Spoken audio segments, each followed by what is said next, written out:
Ford is celebrating the 100th anniversary of its Chicago assembly plant. Welcome back to Techstination. I'm Fred Fishkin. With us from Ford is Heritage Brand Manager Ted Ryan. Great to see you again, Ted.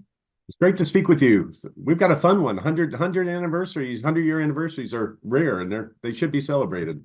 Really, it's been about 100 years now, I guess, since the Chicago assembly plant opened up. Today, it's the oldest continuously operated assembly plant in North America. Tell For us about its vehicles, for history. vehicles. The Rouge is older, but the Rouge produced ships and tractors prior to switching over to vehicles in 1927. But Chicago was vehicles the entire time. So it's the oldest continuously operating vehicle assembly plant. Take us into the history here, Ted. Well, the Chicago was a key market in the Midwest, and Ford had gone to this philosophy of doing regional assembly hubs.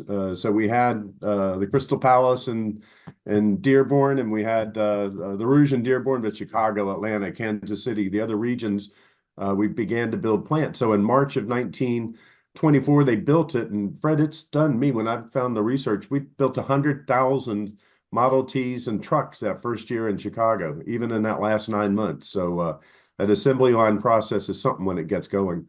The building is a interesting one. It was designed by noted architect Alfred Kahn. So it was another Kahn building within the Ford system.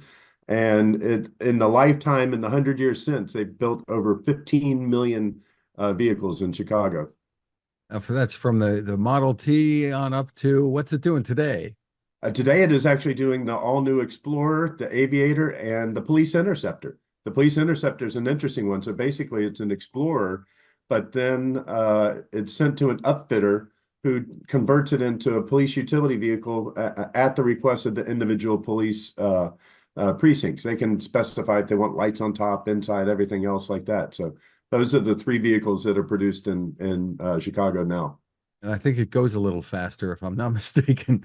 It goes a little faster. It goes, and I actually have an Explorer on order, and I looked, and it's due to be built in Chicago in the next couple of weeks. So hopefully, I'm going to look and see if it's talk to the plant manager and see if my car is going the day that I'm there. That because I'll be there on Sunday. That would be great. You could put a little initials inside some. Yeah. So during the Second World War, of course, there was a shift there, as there were in a lot of assembly plants, right? It is, and at the Friends and Family this week, we're going to have all the employees are going to be able to bring friends and family. We actually built some panels out talking about the wartime effort. So Chicago was critical to the arsenal of democracy. They built over 6,000 M8s and M20s, the personnel vehicles, then the tanks. They built parts for airplanes. Chicago played its role within the Ford system as being part of their arsenal of democracy. The last civilian vehicle came off the line in February of 42, and the first civilian vehicle after the war was November of 45, and it was a Mercury, so of all things. There have been some interesting vehicles built at that Chicago plant over the years. I love what you're doing with as the Heritage Brand Manager. Tell folks again, I mean, we've talked about it before, about all that you have available for fans of the vehicles over the years and the history. I will. The Ford Heritage Vault is our public website, and we're up now, Fred, over 16,000 assets. I think last time we spoke, we were at 12,000. So we keep adding more material. We're going to have another big launch in a couple of weeks. We're adding more of the Ford Times magazines from the 40s up to the 60s.